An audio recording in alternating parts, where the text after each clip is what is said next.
Hello, everybody. This is the COTRI Weekly Editorial of November 23rd, 2021. And the headline is, and when justice is done, there's always sports.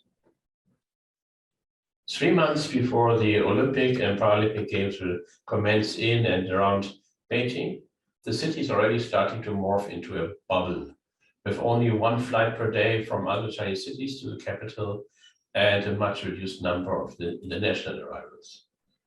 The anxiety is based on little more than 1,000 new positive COVID-19 tested persons, of which just 12 had to enter a hospital, figures which many other countries can only dream of in the current fourth wave.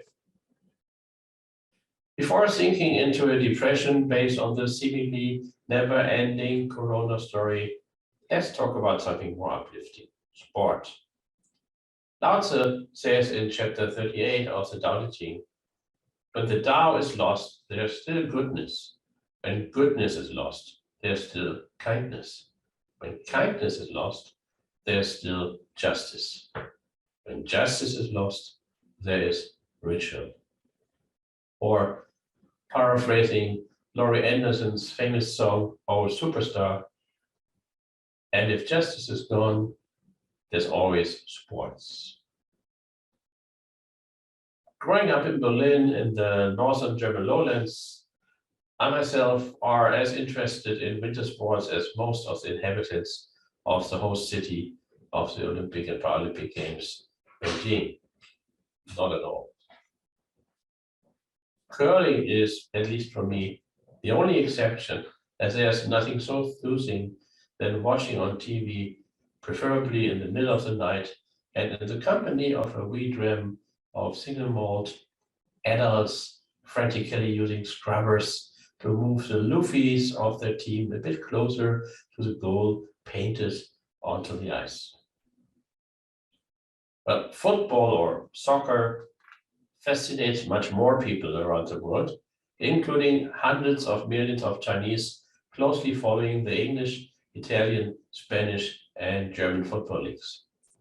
Xi Jinping is known to be an ardent football fan, resulting in the opening of more than 27,000 football specialized schools and 6,000 football specialized kindergartens, to give training of the sport to children in the hope of winning the FIFA World Cup 2034, when it is expected to be held in China.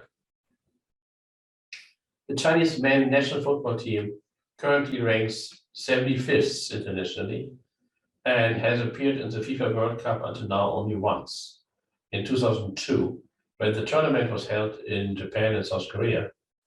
They were knocked out after failing to score even a single goal. And as Qatar 2022 will again very likely be starting without a team representing the People's Republic of China.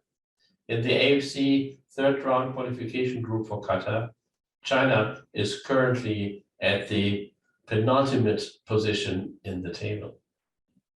Their first victory in the group against Vietnam last month, with the help of a goal in injury time, will not be enough to push Saudi Arabia, Japan, and Australia from the top 3 seats in China's group.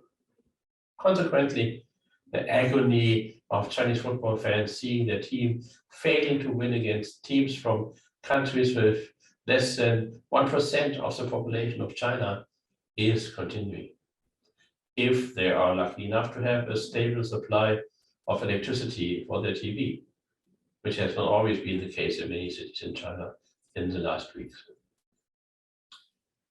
In domestic leagues, the leading team of Guangzhou Evergrande Taobao Football Club, which since this year is known again simply as Guangzhou Football Club, which won 8 of the last 10 national championships, might also disappear, following the financial troubles of their main owners, Evergrande and Alibaba.